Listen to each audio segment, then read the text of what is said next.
అసలే కరువు కాలం. పంటలు లేక రైతులు ఇబ్బంది పడుతుంటే అంతో ఇంతో కుటుంబానికి ఆసరాగా ఉంటుందనుకున్న బీడీ వృత్తి కూడా ఇప్పుడు సంక్షోభంలో పడింది. బీడీ కట్టెలపై పుర్రే ఎముకలతో కూడిన డేంజర్ గుర్తులు ఉండాలన్న కేంద్ర ప్రభుత్వ నిర్ణయాన్ని వ్యతిరేకిస్తూ పరిశ్రమలు మూసేశారు. దీంతో పనులు లేక ఖాళీగా ఉంటున్నారు బీడీ కార్మికులు.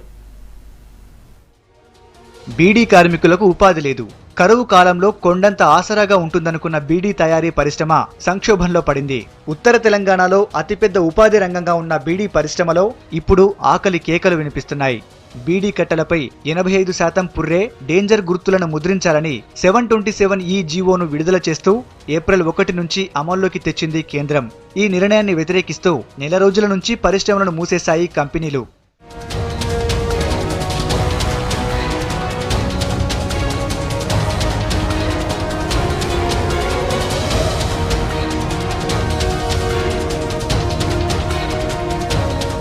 బీడీ కంపెనీలు మూసేయడంతో దాదాపు 8 లక్షల మంది కార్మికులకు ఉపాధి లేకుండా పోయింది.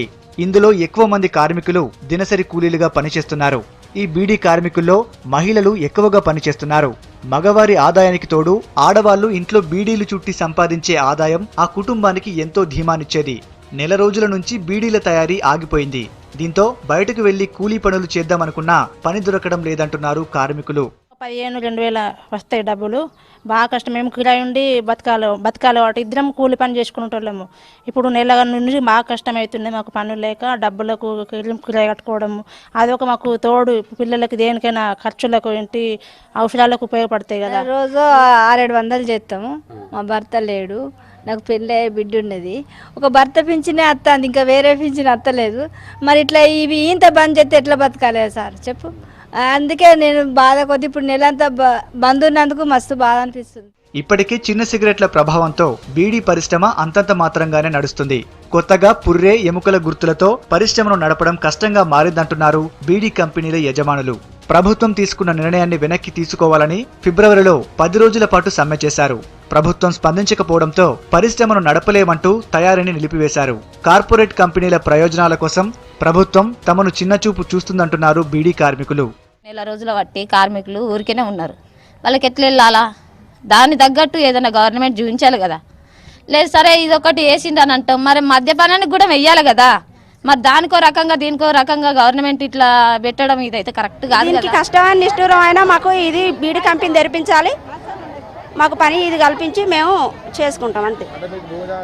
భూమి జాగాలు ఏవి లేవు. బీడీలో విన్నీ ఆధారపడి బతుకుతాం. పింఛన్ ఉంది కదా అని పింఛన్తోనన్నా 4 డబ్బులు వస్తాయి కదా అని కష్టపడి బీడీలు చేసుకుంటున్నాం. ఈ బీడీలతోనే బతుకు కాబట్టి మాకు కంపెనీ తెరిపించాలి. బీడీ కంపెనీల మూసివేత గ్రామీణ ఆర్థిక వ్యవస్థపై ప్రభావం చూపుతోంది. ఓవైపు కరువు, మరోవైపు పంటలు లేకపోవడం, బీడీ కార్మికుల ఆదాయం తగ్గడంతో అప్పులు చేయాల్సిన పరిస్థితులు ఏర్పడ్డాయని ఆవేదన వ్యక్తం చేస్తున్నారు కార్మిక సంఘాల నేతలు. ఈరోజు బీడీ కంపెనీలు నెల రోజులుగా మూతపడితే తెలంగాణ రాష్ట్రంలో ఉన్నటువంటి బీడీ కార్మికులు సుమారు 7.5 లక్షల మంది ఈరోజు రోడ్ల మీద పడుతూ ఉన్నారు. రాష్ట్రం అంతా తీవ్రమైనటువంటి కరువు ఉన్నది. ఈ కరువు నివారణ చర్యలు చేపట్టడంలో ప్రభుత్వం విఫలమైంది. బీడీ కంపెనీలు తెరిపేయాలని చెప్పి కూడా బీడీ కార్మికులు కోరుతూ ఉన్నారు. కరీంనగర్ జిల్లాలో 185,000 మంది బీడీ కార్మికులు ఈరోజు రోడ్ల మీద పడ్డారు. బీడీ పరిశ్రమ సంక్షోభంలో పడటంపై ఆందోళన వ్యక్తం చేస్తున్నారు కార్మిక సంఘాల నాయకులు. కేంద్ర ప్రభుత్వంపై ఒత్తిడి తెచ్చి జీవో వెనక్కి తీసుకునేలా ఎంపీలు కృషి చేయాలంటున్నారు.